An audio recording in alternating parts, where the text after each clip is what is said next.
part of the closet.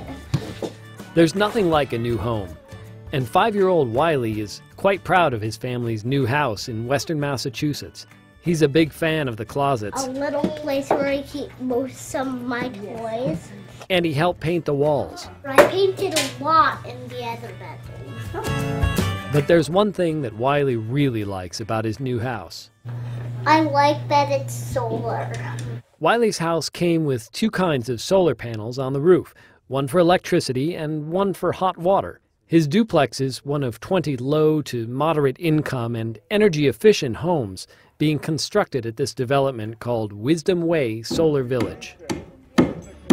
I asked Ann Perkins, who's directing construction of the project for the Franklin County Housing and Redevelopment Authority, about what makes these homes so efficient that they're almost off the grid. They call them near-zero net energy homes. Zero net energy home is one that actually uses energy, but then it also generates energy, and it nets to zero in terms of what's generated and what's used. We checked out Wiley's basement, where a direct current inverter keeps track of how much energy the panels are generating. It's showing today 5 kilowatts have been generated. And estimates how much carbon dioxide is being saved by not using electricity generated by fossil fuels. These homes are designed to save money, too. Owners can expect to pay $2,500 less each year for energy than owners of conventional homes, according to the builders. If the families who buy these homes and live in them are reasonably conservative in their energy use, they will not pay an electric bill over the course of a year. Though the homes have visible solar panels for electricity and for hot water, the real energy savings are in the walls.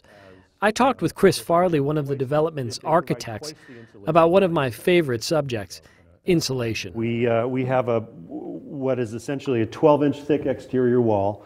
There's a double stud wall, one stud wall for the exterior, one for the interior. And since we have 2 walls and there's no connection between these, we can fill that with insulation. We get a very tight, very well insulated wall. The insulation the builders will use to fill up the walls is the same stuff I had installed in my attic. In addition to the extra insulation, when it comes to residential construction, it's air sealing, air sealing, air sealing.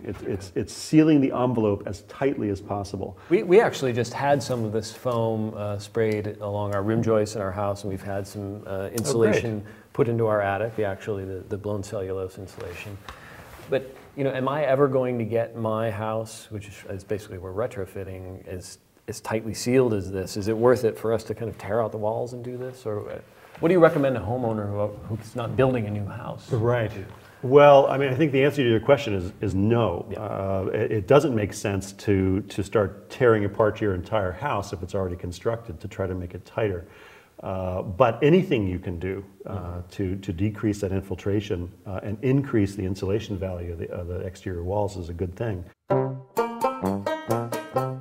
Okay, well, that all sounds great, and clearly they've sealed the envelope on these homes, but it gets cold in Western Massachusetts.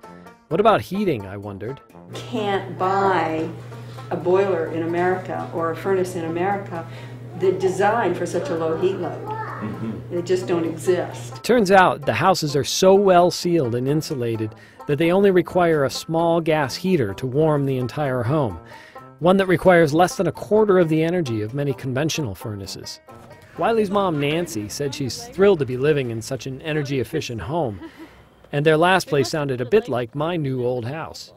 The place we lived in was very energy inefficient. You know, I was always having to crank up the heat, and I did feel a little bit, I just felt a little bit icky and kind of guilty about cranking it up and turning on, on the lights and feeling the air leak out through the floor and into the basement. And here it's just so different and so nice. One of the most interesting things about these homes is that they're actually quite affordable. Depending on the size, they would range from $210,000 to $240,000 on the open market.